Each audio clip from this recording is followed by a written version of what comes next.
Hello everyone, कैसे हैं आप सब लोग। आज मैं आपके लिए फिर से एक नई वीडियो लेकर आई हूँ। वीडियो बहुत ही हेल्पफुल होने वाली है, तो आप इस वीडियो में लास्ट तक बने रहें। यदि आप कभी वृंदावन गए हैं तो वहाँ से हमेशा फूलों की माला या आपको प्रसाद के रूप में हमें तुलसी की माला और भी बहुत सारे का प्रसाद हमें प्राप्त होता है बिहारी जी से।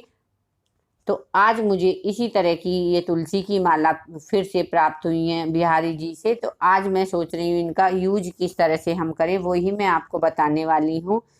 क्योंकि इतनी सारी मालाओं को कहीं रखने का भी मेरा मन नहीं करता, तो मैं सोचती हूँ इनका हम यदि यूज कर सकते हैं। बिहारी जी का प्रसाद है, बिहारी जी से मिला हुआ प्रसाद है, और उनका अच्छे से हम सम्मान करते हुए, भगवान का सम्मान करते हुए प्रसाद के रूप में मिली हुई मालाओं का यूज यदि हम घर पर ही करें तो बहुत अच्छा लगेगा, भगवान जी को भी बहुत अच्छा लगेगा।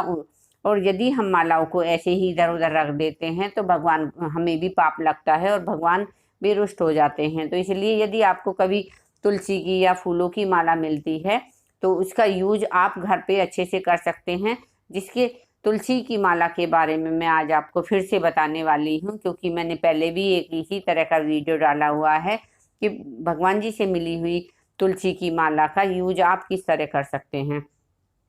तो फिर से मैं आपके लिए ये वीडियो लेकर आई हूँ कि भगवान जी से मिली हुई माला, जैसे मुझे इतनी सारी मालाएं मिली हैं, तो इनका यूज कैसे करेंगे। तो देखिए, मैंने माला यूज करने के लिए सारी ट्रे में रख ली हैं। अब हम इनमें से कुछ पत्तियां, सिर्फ मैं आपको दिखाने के लिए बता रही हूँ, कुछ पत्तियां हम निकालेंगे और पत्तियों को निकाल कर एक टोकरी में डाल लेंगे। आप जितना चाहें, यदि आप चाहें निकाल सकते हैं तो सारी पत्तियां भी आप एक साथ निकाल कर रख सकते हैं, लेकिन मैं थोड़ी सी सिर्फ आपको दिखाने के लिए ही कुछ पत्तियां निकाल के रखूंगी, क्योंकि इन्हें पत्तियों को निकालने में बहुत टाइम लगता है। बड़ी इन्हें टाइटली गूंथा जाता है, माला तैयार की जाती है इनकी, तो इतनी आसानी से इनकी पत्तियां सारी बाहर नहीं निकलती।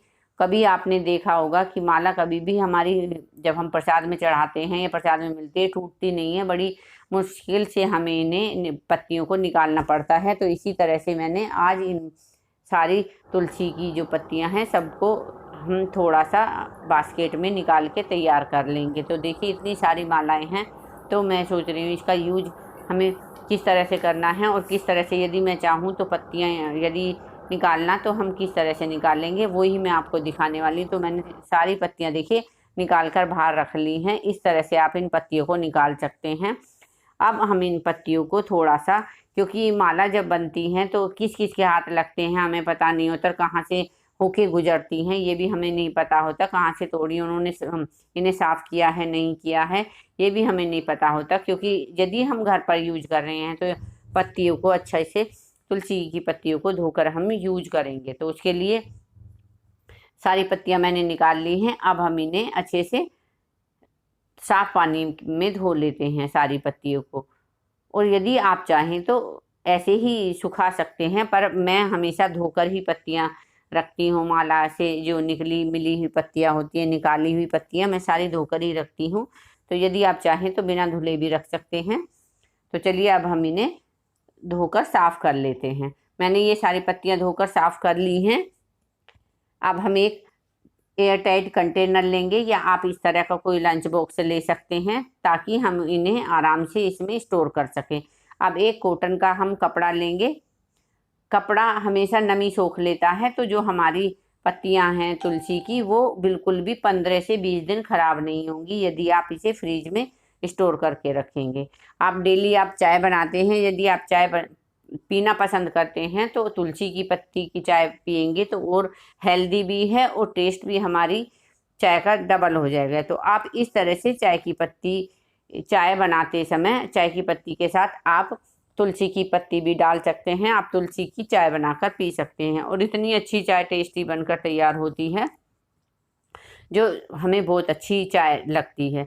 और आप इसे कम से कम 15 से 20 दिन फ्रिज में स्टोर कर सकते हैं, बिल्कुल भी हमारी पत्तियां खराब नहीं होंगी। आप बीच बीच में चेक कर सकते हैं, यदि एक दो पत्तियां आपकी लगता है आपको खराब हो रही हैं तो आप उन्हें हटा सकते हैं। तो इस तरह से मैं इसे 10 से 15 दिन के लिए इस टिफ़िन बॉक्स में तैयार स्टोर करके रख देती हूँ। तो देखिए, हमने बाकी जो हैं हमारी पत्तियां वो हमने स्टोर करके रख दी हैं। अब जो बाकी चीज़ें हमारी बची हैं, जैसे डंडियाँ इसमें बची हैं, तुलसी की डंडियाँ भी हमें इधर उधर नहीं फेंकनी चाहिए, ये हम पर ही पाप लगता है। यदि तुलसी की डंडियाँ हमारे पास हैं तो आप उन्हें इकट्ठा करके एक तरफ रख दीजिए या किसी चीज़ में भर के रख दीजिए। और जब आप नवरात्रों में हवन करते हैं या कभी भी हवन करते हैं तो आप उनमें हवन के टाइम इन्हें डाल सकते हैं। जितनी भी पत्तियां हैं, ये तुलसी की डंडियां हैं, इन्हें सुखा के, या आपके घर पर भी तुलसी आपकी सूख जाती है तो उसकी डंडी बचती है तो आप उस डंडी को फेंकेंगे नहीं, उन्हें भी आप हवन में यूज कर सकते हैं। अब हम जो हमारी मालाएं बची हैं, अब हम एक साफ पानी लेंगे और मालाओं को अच्छे से पहले वॉश कर लेंगे, क्योंकि वॉश करना बहुत ज़रूरी है, क्योंकि हमें पता नहीं होता किस किस के हाथ से गुजरी है, कहाँ से गुजरी है, उन्होंने जब बनाई है धो के बनाई है या ऐसे ही बना दी हैं। तो इसलिए आप यदि घर में यूज कर रहे हैं इन मालाओं को और पत्तियों को, तो आप पहले इन्हें अच्छे से पानी में, साफ पानी में धो के रख लें। पानी में धोना बहुत ज़रूरी है, क्योंकि बहुत गंदी होते हैं, इनमें कीड़े भी हो जाते होते हैं कभी कभी। तो आप इन्हें अच्छे से साफ पानी में धोकर तैयार कर लें। तो आप इस तरह से माला का यूज कर सकते हैं। और अब हम इन्हें 2 से 3 दिन, यदि आपके यहाँ तेज़ धूप आती है, 2 से 3 दिन धूप में सुखा सकते हैं। और यदि धूप नहीं आती है तो आप ऐसे ही इन्हें कहीं पर भी सुखा सकते हैं। आप तार पे सुखा सकते हैं तो और भी जल्दी सूख जाएंगी हमारी। आप बास्केट में डालकर सुखा सकते हैं। इस तरह से माला आप सुखा के और इसका पाउडर बना के रख सकते हैं। और यदि आपको पाउडर किस तरह से बनाना है तुलसी के पत्तों का, वो आप मेरी दूसरी वीडियो देख सकते हैं। मैंने उसमें दिखाया है किस तरह से हमें पाउडर बना के तैयार कर लेना है।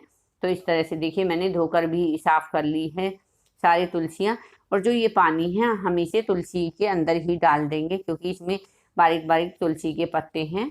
पानी हम इधर उधर नाली में नहीं फेंकेंगे, ये तुलसी का पानी है। तो आप इसे पानी को तुलसी में या गमलों में, और भी अदरवाइज किसी भी गमले में आप डाल सकते हैं, पर नाली में हमें ऐसे ही पानी को नहीं फेंकना है। तो देखिए, हमारा तुलसी हमारी धुल चुकी हैं। अब हम इन्हें, पानी भी हमने फेंक दिया है, अब हम इन्हें सुखा देंगे।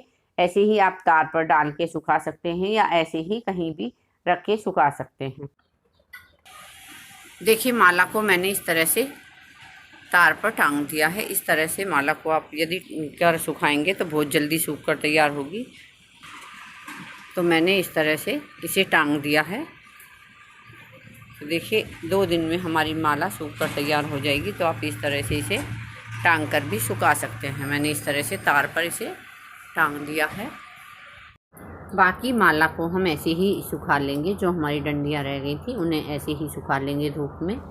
आई होप आपको बिहारी जी से मेरी माला का यूज कैसे करें का वीडियो पसंद आया होगा। तो इस वीडियो को लाइक करें, शेयर करें, मेरे चैनल को सब्सक्राइब करें, बेल आइकन को दबाना ना भूलें, ताकि आने वाले वीडियो की नोटिफिकेशन आपको मिलती रहे। और इसी तरह की नई नई वीडियो लेकर मैं आपके साथ आती रहूँगी। तो मिलते हैं अगली ऐसी ही वीडियो में।